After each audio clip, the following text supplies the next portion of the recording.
The blood on Yancey Vance's sleeve had long since dried, yet the wound beneath the bandage throbbed with a dull, persistent ache as he guided his chestnut mare through the arid landscape of Arizona Territory.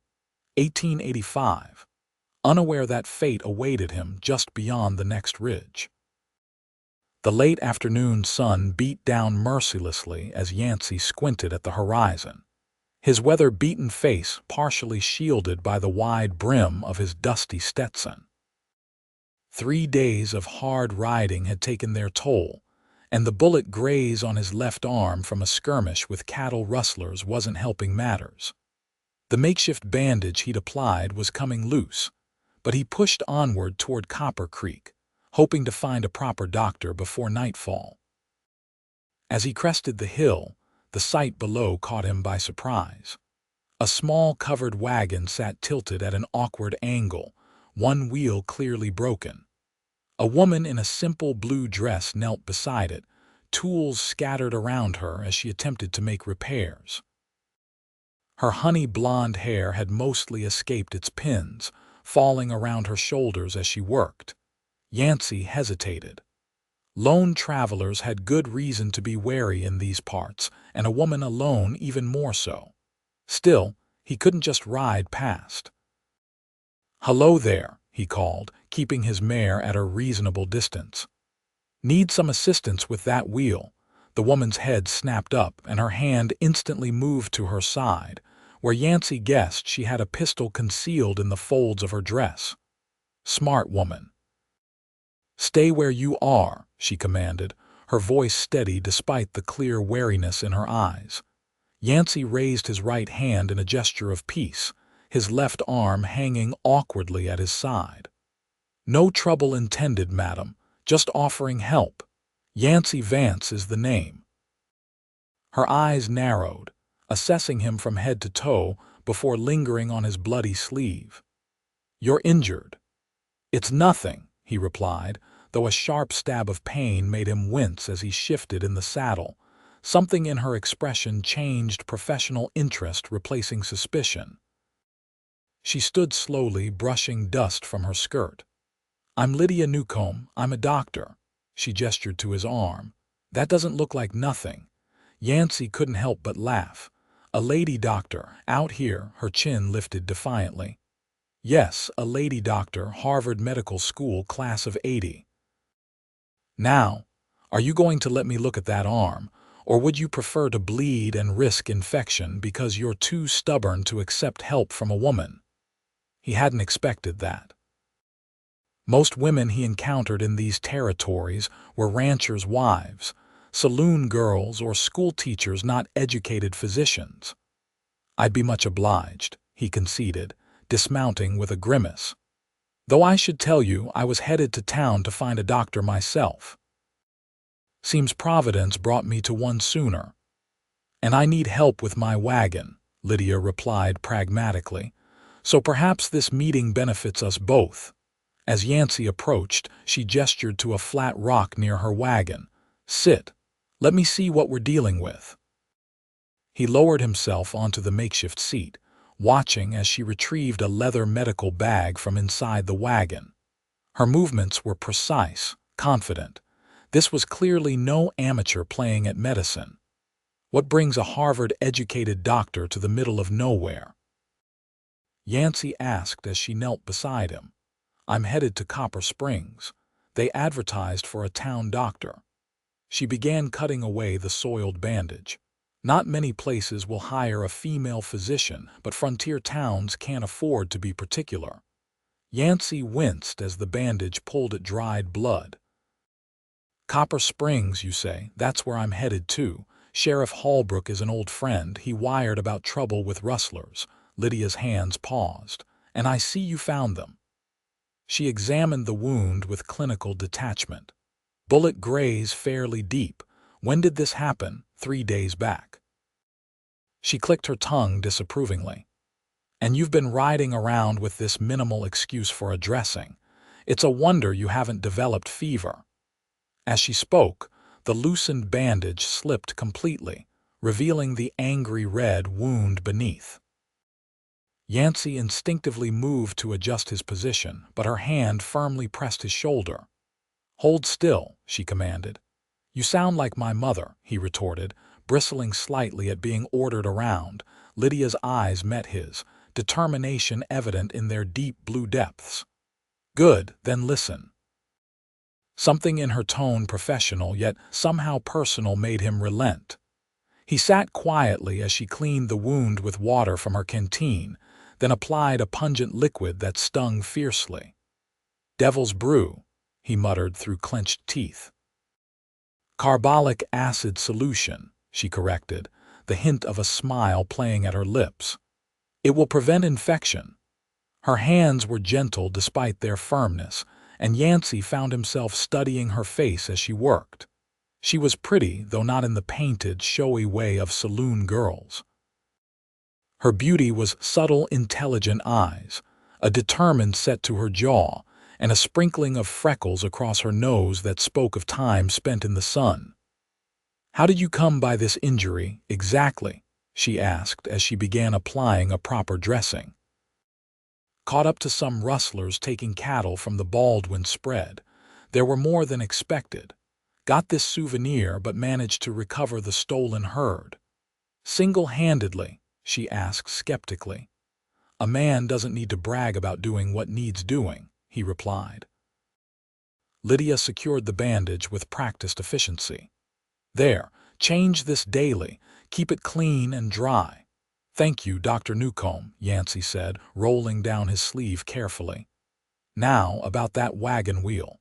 He examined the broken wheel while Lydia packed away her medical supplies.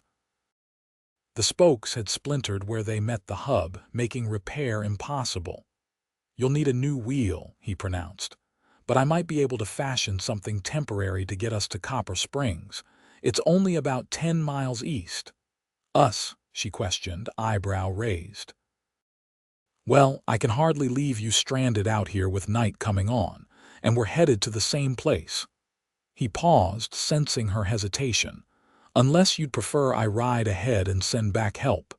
Lydia considered this, then shook her head. "No, you're right. 2 travelers are safer than 1 in these parts, and that bandage will need checking tomorrow." For the next hour, Yancey worked to create a makeshift wheel using a fallen tree branch and rope from Lydia's supplies. The temporary fix wouldn't last long, but it might hold until they reached town. As the sun began to set, painting the desert in hues of gold and crimson, they agreed to make camp rather than risk traveling in darkness. Yancey gathered wood for a fire while Lydia prepared a simple meal of jerky, hardtack, and coffee. "So, what made you decide to become a doctor?"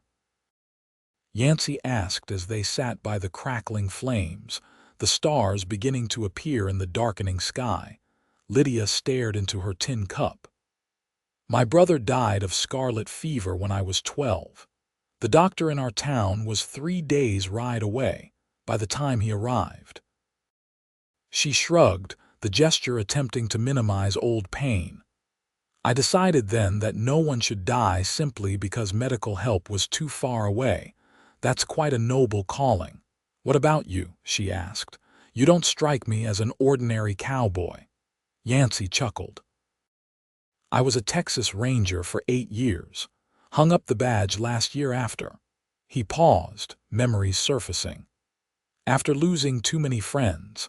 Now I take odd jobs, ranch work, occasionally helping lawmen like Sheriff Holbrook when they need an extra gun."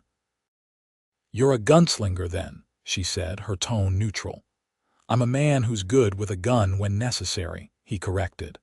"I prefer peaceful resolution when possible, but out here, that's not always an option."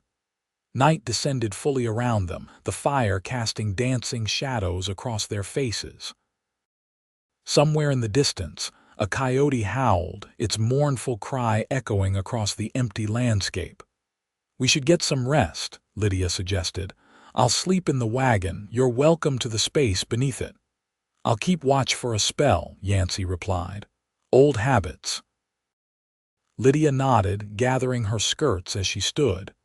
"Good night, Mr. Vance." "Yancey," he corrected, Mr. Vance was my father. A small smile curved her lips. Good night, Yancey. As she disappeared into the wagon, Yancey settled against his saddle, rifle across his knees, his thoughts unexpectedly full of a Harvard-educated doctor with honey blonde hair and determined blue eyes. The night passed uneventfully, and dawn found them preparing to continue their journey. Lydia insisted on checking Yancey's wound before they set out, her clinical touch igniting an awareness in him that he found disconcerting. "It's healing nicely," she pronounced, rewrapping the bandage. "You're fortunate it didn't become infected." "I have a good doctor," he replied, his eyes meeting hers. A faint blush colored her cheeks as she quickly turned away to pack her medical bag. The makeshift wheel held as they set off toward Copper Springs, Yancey riding alongside the wagon, alert for any sign of trouble. The terrain was rough but passable, the desert landscape stretching endlessly around them. "Tell me about Copper Springs," Lydia said as they traveled. "What kind of town is it?" "Growing," Yancey replied. "Silver was discovered nearby about 5 years back. Not a major strike, but enough to build a decent-sized town. It's got the usual general store, hotel, saloon. Sheriff Holbrook keeps it more orderly than most mining towns. And they need a doctor. The old doc, fellow named Erickson, died last winter. Pneumonia, I believe." "They've been without since." Lydia nodded thoughtfully. "I hope they're prepared for a female physician." Yancey glanced at her profile, noting the determination in her expression. "They might be surprised at first, but they'll come around when they see your skills. Frontier folks are practical above all else." "That has not always been my experience," she said softly.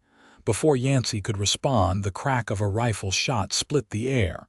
His mare reared as dirt kicked up inches from its hooves. "Get down," he shouted to Lydia, drawing his revolver as he scanned the rocky outcroppings ahead. Lydia ducked behind the wagon seat as 2 riders emerged from behind a large boulder, rifles aimed in their direction. "Well, look what we have here," called one of the men, a gaunt figure with a scarred face. "Travelers with a nice wagon full of supplies." "You're making a mistake," Yancey called back, keeping his voice calm despite the danger. "I'm a friend of Sheriff Holbrook in Copper Springs." The second man, heavyset with a bushy beard, laughed. "Ain't that convenient? We'll be sure to send him your regrets." Yancey assessed their positions, calculating his options. 2 against 1, both armed with Lydia to protect. Not favorable odds. "I don't want trouble," he said loudly, "but I won't hesitate to defend the lady and myself." "Mighty brave words," sneered the scarred man. "Now toss that gun aside and we'll be gentle about relieving you of your valuables." Yancey noticed Lydia moving slightly, reaching for something inside the wagon. He needed to keep the men's attention away from her. "I don't think you boys understand the situation," he said, shifting in the saddle to present a clearer target. "I've dealt with worse than you before breakfast." The scarred man's face darkened with anger. "That's it. You're dead." The boom of a shotgun cut him off, the blast striking the rock beside the would-be bandits, showering them with stone fragments.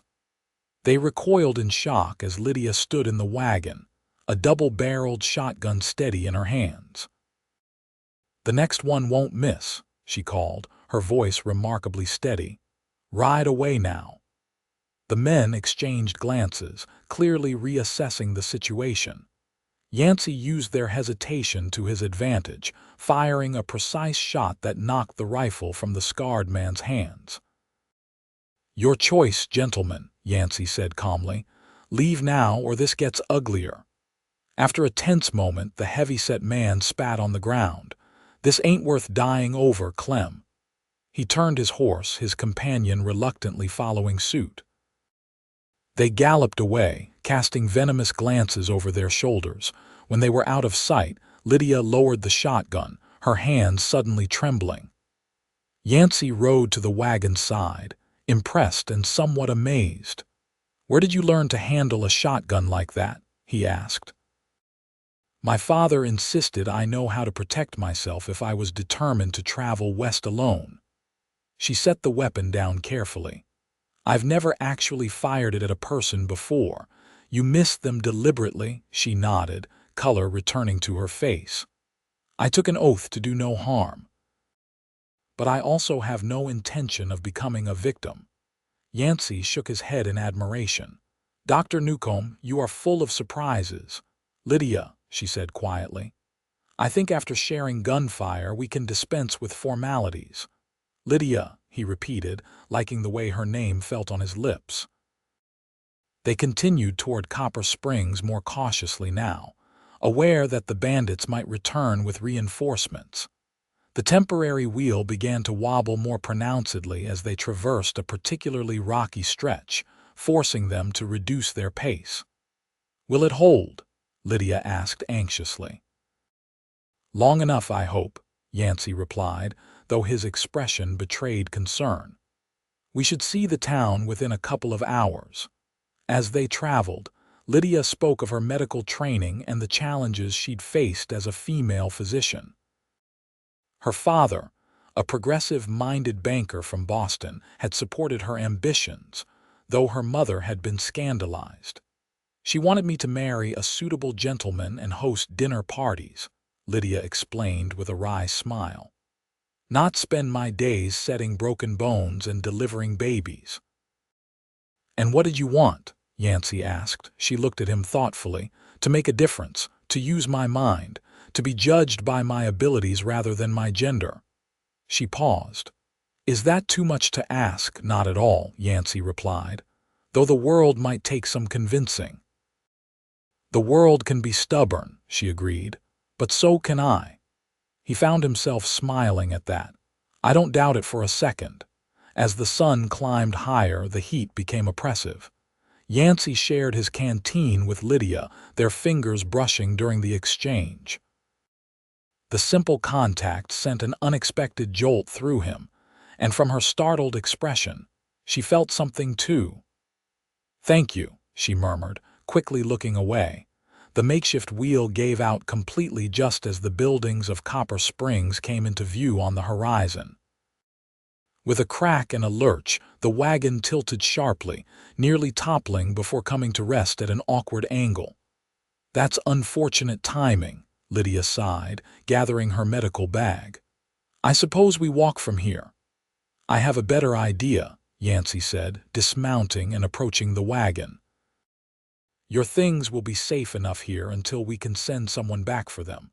For now, you can ride with me." Lydia hesitated, eyeing the mare dubiously. "Both of us, on one horse. She's strong enough. It's only a couple of miles now." After a moment's consideration, Lydia nodded. Yancey helped her down from the wagon, his hands at her waist as he lifted her easily to the ground. They stood close, too close for a heartbeat, longer than necessary, before Lydia stepped back. "Very well," she said, her voice slightly higher than normal. Yancey mounted first, then extended his hand to help her up behind him. Lydia settled awkwardly, clearly uncertain where to place her hands. "You'll need to hold on," he advised, "unless you want to fall off." Tentatively, she placed her hands at his waist. As the horse began to move, she instinctively tightened her grip, moving closer until she was pressed against his back. Yancey was acutely aware of her warmth, the faint scent of lavender that clung to her hair, and the strange, unfamiliar comfort of having her arms around him. They rode in silence, each lost in private thoughts, until the first buildings of Copper Springs surrounded them. The town was bustling with midday activity, miners heading to and from the silver diggings, merchants hawking wares, and the usual collection of frontier characters that populated any growing settlement. Curious glances followed their progress down the main street. A woman riding double with a cowboy was bound to raise eyebrows, especially one dressed as respectably as Lydia. Yancey guided his mare toward a two-story building with a sign proclaiming it the Copper Springs Hotel. As they dismounted, a burly man with a silver star pinned to his vest emerged from the sheriff's office across the street. "Vance, about time you showed up," he called, striding toward them. Sheriff Holbrook was a barrel-chested man with a thick mustache and intelligent eyes. He looked Lydia up and down with undisguised curiosity. "And you've brought company." "Sheriff Holbrook, may I introduce Dr. Lydia Newcomb?" Yancey said formally. "She's answering your town's advertisement for a physician. We encountered each other on the trail when her wagon broke down." Holbrook's bushy eyebrows shot up. "Doctor, you're the L. Newcomb who's been corresponding with Mayor Wilson." He scratched his head. "Well, I'll be damned. The mayor assumed you were a fella." "A common misconception," Lydia replied coolly. "I assure you my medical credentials are in order." The sheriff studied her for a moment before breaking into a broad grin. "Well, doctor or not, you're a sight more pleasant to look at than old Doc Erickson was, that's certain." He extended his hand. "Welcome to Copper Springs, Dr. Newcomb. We're mighty glad to have you." Lydia shook his hand, visible relief crossing her features. "Thank you, Sheriff. I'm eager to establish my practice as soon as possible. We've got the old doc's office all ready for you. It's attached to a small house, nothing fancy but clean and sound." He turned to Yancey. "And you, I need to talk to about these rustlers. They hit the Peterson place 2 nights ago." "My wagon is about 2 miles west," Lydia interjected. "It contains all my medical supplies and personal belongings." "I'll send some boys to fetch it right away," Holbrook promised. "In the meantime, let's get you both settled. You look like you could use a meal and a rest." The hotel was simple but clean, with a dining room on the ground floor. As they entered, conversations paused momentarily as curious patrons observed the newcomers. Holbrook led them to a corner table, waving to the proprietor. "Mrs. Garcia, bring our guests your best stew and some coffee," he called. A plump, motherly woman with a thick Spanish accent assured them food would arrive promptly, eyeing Lydia with particular interest. "You're the new doctor?" she asked. When Lydia nodded, Mrs. Garcia broke into a wide smile. "Gracias a Dios. My Miguel has a tooth that needs looking at and my daughter is expecting in 2 months. The nearest doctor is in Tucson, 3 days' ride. I'll be happy to help once I'm settled," Lydia assured her, as Mrs. Garcia hurried away. Holbrook leaned in. "That'll be your experience here, doctor. Folks have been making do without proper medical care for too long. They won't care if you're a woman once they see you can help them." "I hope you're right," Lydia said. The stew arrived, rich and hearty, along with freshly baked bread and strong black coffee. Yancey hadn't realized how hungry he was until the aroma hit him. They ate eagerly, the sheriff filling them in on local happenings between bites. "The rustling situation is getting serious," he explained to Yancey. 3 ranches hit in the past month. I think it's the Sutton gang, moved up from New Mexico territory after the Rangers got too close." Yancey nodded grimly. "I had a run-in with what might have been some of them a few days back." "They're organized, that's for certain." Lydia listened quietly, her expression thoughtful. When they finished eating, Holbrook stood. "I'll take you to see your new home and office, Dr. Newcomb.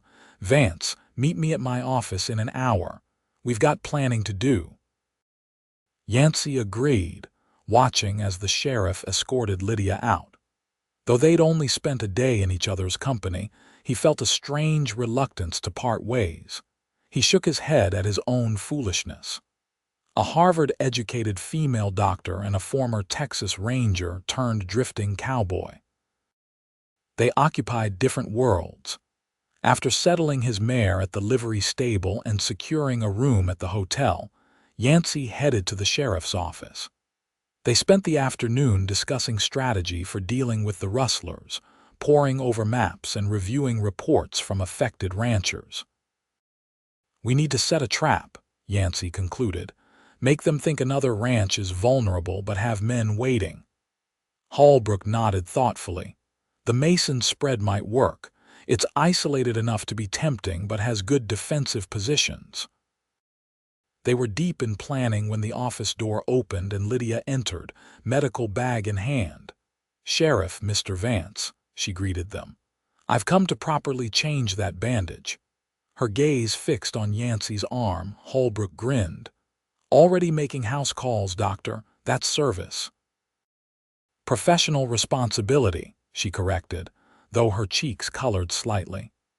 "Wound care is important, especially with one that was neglected for days." Yancey submitted to her ministrations, rolling up his sleeve as she unpacked her supplies.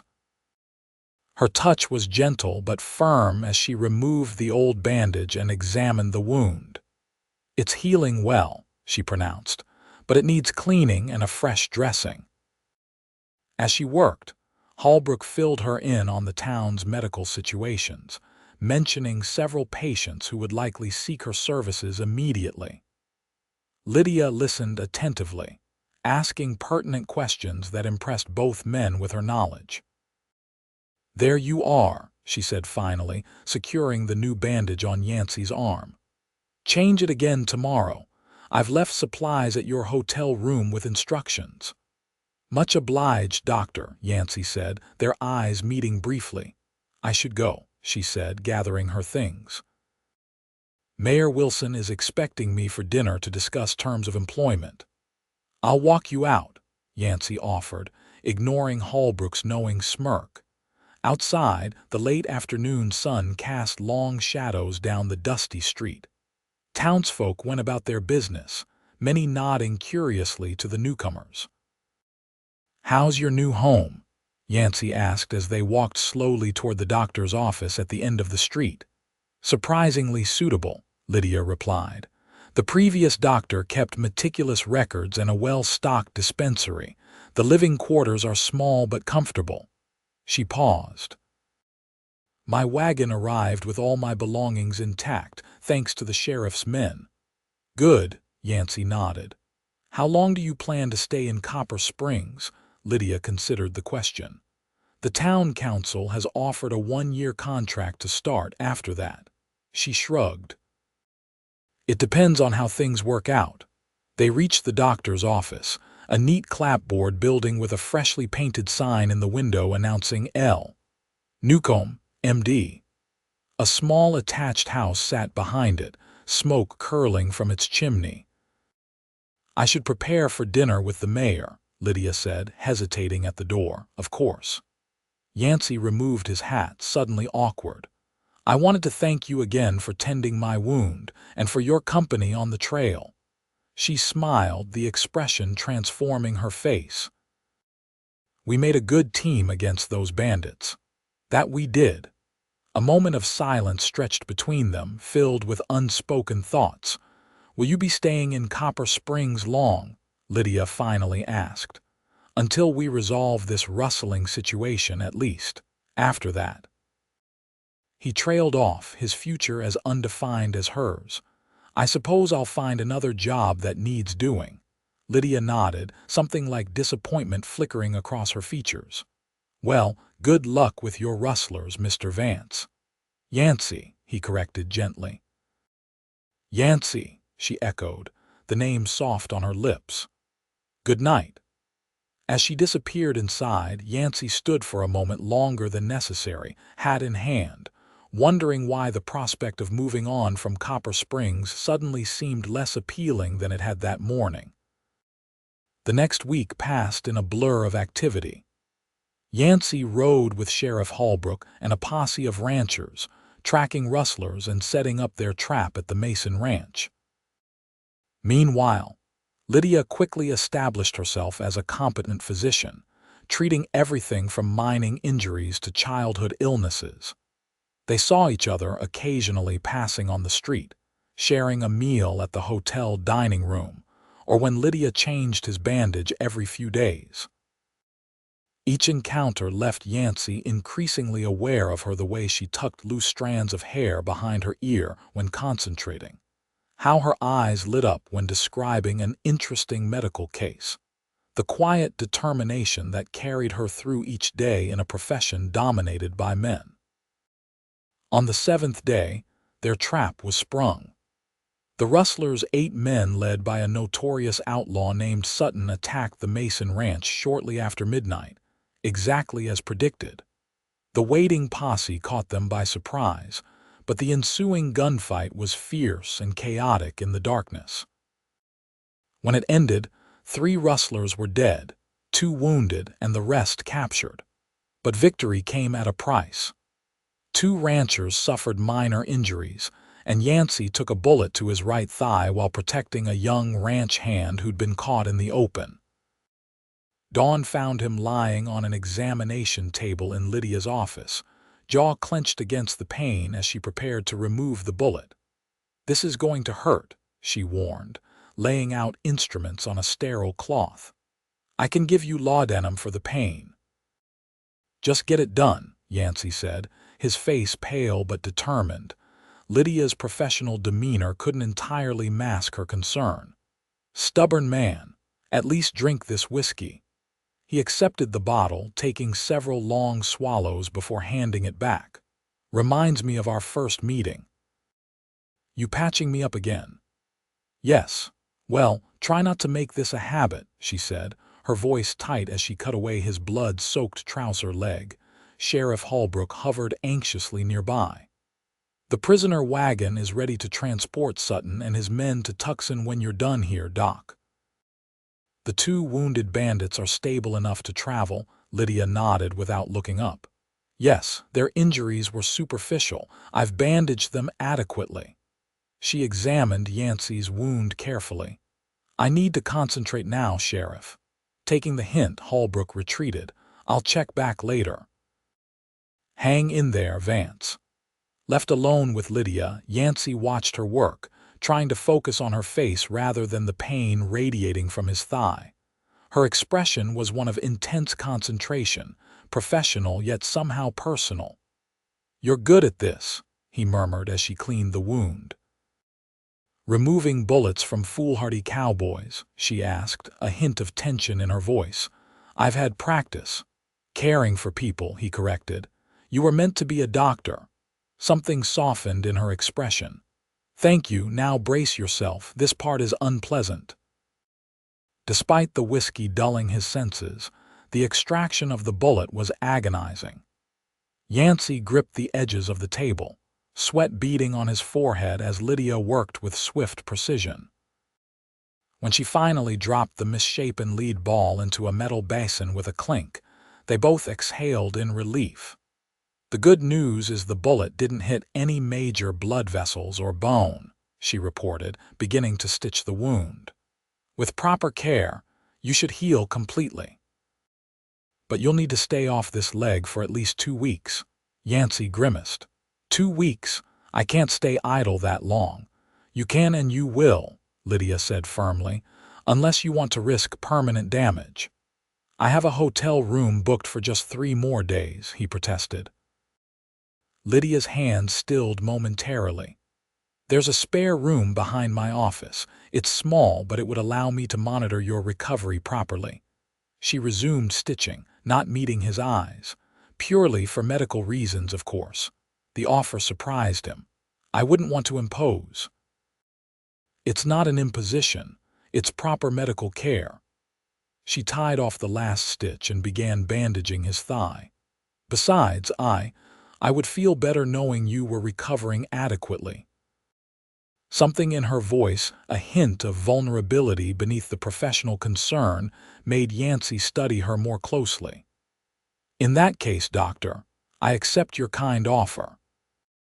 The next day, with help from Sheriff Holbrook and the hotel owner's son, Yancey was installed in the small room adjacent to Lydia's office.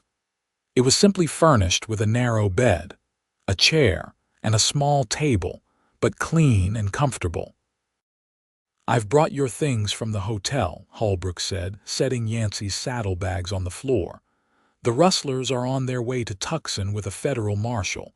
Job well done, despite this."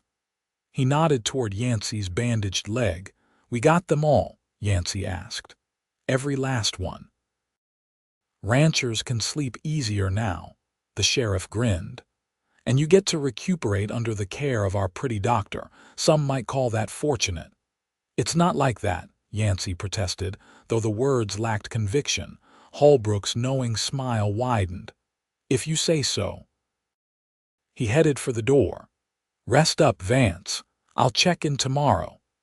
Left alone, Yancey gazed around the small room, listening to the muffled sounds of Lydia moving about in her office next door. The situation felt strangely domestic and not unwelcome. The following days established an unexpected rhythm. Lydia saw patients in her office during the day while Yancey read books she lent him or dozed, his body healing from the injury. In the evenings, they shared meals in her small kitchen, talking long into the night.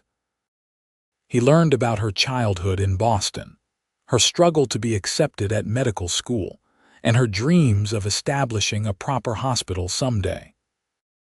She listened as he recounted tales of his ranger days, his travels across the territories, and the family ranch in Texas he'd left behind after his parents' deaths. "Why didn't you stay and run the ranch?" she asked one evening as they sat by her fireplace, the October night bringing a chill to the desert air. Yancey stared into the flames. "Too many ghosts. After Mother died of fever and Father was killed in a stampede 6 months later, the place felt empty. My younger brother Tyler manages it now. He always had more patience for cattle than I did." "Do you ever think about settling somewhere permanently?" Lydia asked, her question seemingly casual, though her eyes watched him intently. "I used to think I wasn't meant for putting down roots," he admitted. "But lately I've been wondering if that's true." Their gazes met, the firelight casting warm shadows across their faces. Something shifted between them, an acknowledgement of growing feelings neither had voiced. The moment was interrupted by an urgent knocking at the front door. Lydia rose quickly, medical instinct taking over. "Dr. Newcomb," called a panicked voice. "It's my wife, the baby's coming early." The next hours were a blur of activity as Lydia gathered supplies and hurried out with the anxious father-to-be. Yancey, hampered by his injury, could only watch her go, impressed by the calm efficiency with which she handled the emergency. She returned near dawn, exhausted but triumphant. "A healthy baby girl," she reported, collapsing into a chair. "Small but strong lungs." "You're amazing," Yancey said simply. Lydia looked up, vulnerability plain in her tired eyes. "It's what I was meant to do." "I know," he replied softly. "And you do it brilliantly." Days passed, turning into weeks. Yancey's wound healed steadily under Lydia's care, and soon he was able to move about with the aid of a cane. Though he could have returned to the hotel, neither of them suggested it. Copper Springs embraced its new doctor wholeheartedly. Lydia's skills and compassion quickly overcame any initial skepticism about her gender. Patients filled her waiting room daily, and she was invited to every social gathering in town. As for Yancey, with the rustling gang captured, his official reason for staying in Copper Springs had ended. Yet still he remained, helping Sheriff Holbrook with deputy duties that didn't require riding, and assisting Lydia with repairs around her house and office. The townsfolk began to regard them as a pair, though nothing had been declared between them. Mrs. Garcia from the hotel would wink knowingly when she saw them walking together on Lydia's rounds. Sheriff Holbrook made thinly veiled comments about the benefits of married life. Even Mayor Wilson remarked that the town would be fortunate to keep both of them permanently.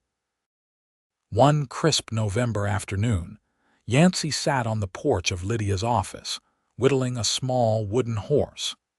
His leg had healed enough that he no longer needed the cane, though Lydia still insisted he avoid strenuous activity. He looked up as a rider approached a young man in a dusty trail coat, leading a pack mule laden with supplies. The stranger dismounted in front of the doctor's office, glancing at the sign before turning to Yancey. "This the doctor's place?" he asked. Yancey nodded. "Dr. Newcomb is with a patient." "Can I help you?" The young man straightened his coat. "Name's Oliver Wright. I'm answering the advertisement for a medical assistant." He pulled a folded newspaper from his pocket. "Says here Dr. L. Newcomb is seeking a qualified assistant for a growing practice." Yancey felt an odd tightness in his chest. Lydia hadn't mentioned advertising for an assistant. "Wait here," he said, rising to his feet. He knocked briefly on the office door before entering. Lydia was just finishing with Mrs. Peterson, providing a tonic for the older woman's rheumatism. She looked up in surprise at Yancey's uncharacteristic interruption. "Is something wrong?" she asked once Mrs. Peterson had departed. "There's a young man outside. Says he's answering your advertisement for a medical assistant." Yancey tried to keep his tone neutral. "You didn't mention you were hiring." Lydia busied herself with arranging bottles on a shelf, not meeting his eyes. "The practice is growing. I can't manage alone anymore." "I see." Yancey studied her carefully. "And when did you place this advertisement?" 3 weeks ago." She finally looked at him. "Around the time your leg was healing well enough for travel." The implication hung in the air between them. She'd been preparing for his departure, expecting him to move on as he always had. "I should send him in," Yancey said quietly. "Yes, I suppose you should." Lydia's expression was carefully composed, the professional mask she wore with patience now directed at him. The interview with Oliver Wright was brief, but thorough. The young man had 2 years of medical training in Chicago and experience assisting a country doctor in Nebraska. Lydia seemed satisfied with his qualifications, offering him the position on the spot. "You can use the room behind the office," she told him. "It's small but adequate." Yancey, who had retreated to the porch during the interview, felt a hollow sensation in his stomach. The room she offered so casually had been his home for nearly a month. When Wright left to fetch his belongings from the livery stable, Lydia joined Yancey on the porch, her expression uncertain. "I suppose I should move my things to the hotel," he said, struggling to keep his tone light. "I suppose so." She wrapped her arms around herself, though the afternoon wasn't particularly cold. "Your leg is nearly healed. Sheriff Holbrook mentioned that the Rocking Bee Ranch is looking for a foreman.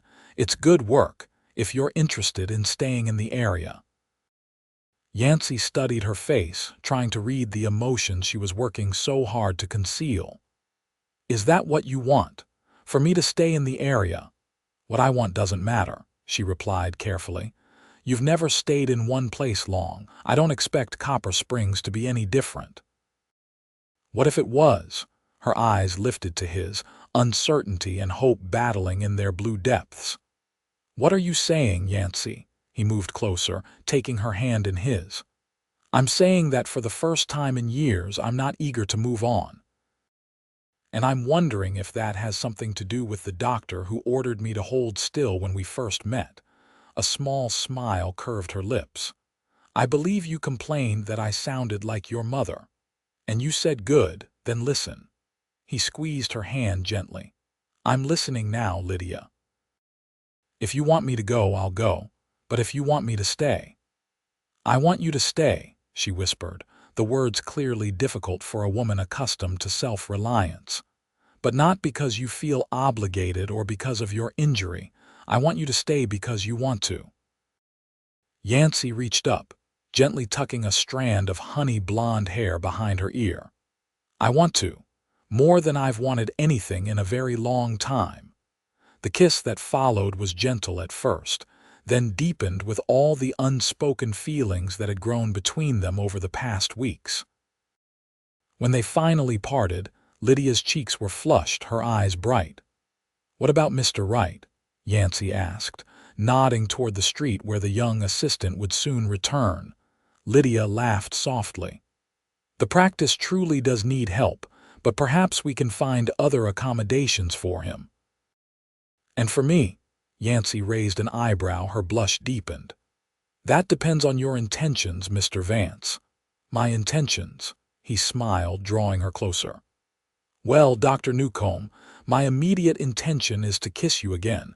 After that, I thought perhaps you might accompany me to dinner at the hotel. And in the longer term," he grew serious, "in the longer term, I hope to convince you that a former Texas Ranger and a Harvard-educated physician might build a good life together, if you're amenable to such a partnership." "I believe I could be persuaded," Lydia replied, her smile radiant. "After all, you've proven to be a surprisingly good patient. Eventually." "Only because I had an exceptional doctor," Yancey said, bending to kiss her once more. 3 months later, on a bright January morning in 1886, the townspeople of Copper Springs gathered in the small church to witness the marriage of Dr. Lydia Newcomb to Yancey Vance, newly appointed deputy sheriff. Sheriff Holbrook stood as best man, beaming with satisfaction at the match he claimed partial credit for arranging. "If I hadn't wired you about those rustlers," he told Yancey during the reception at the hotel, "you'd never have crossed paths with our good doctor. And if I hadn't been shot, she might never have given me a second glance," Yancey replied, his gaze finding his new wife across the room where she chatted with Mrs. Garcia and the mayor's wife. "Funny how life works out," Holbrook mused.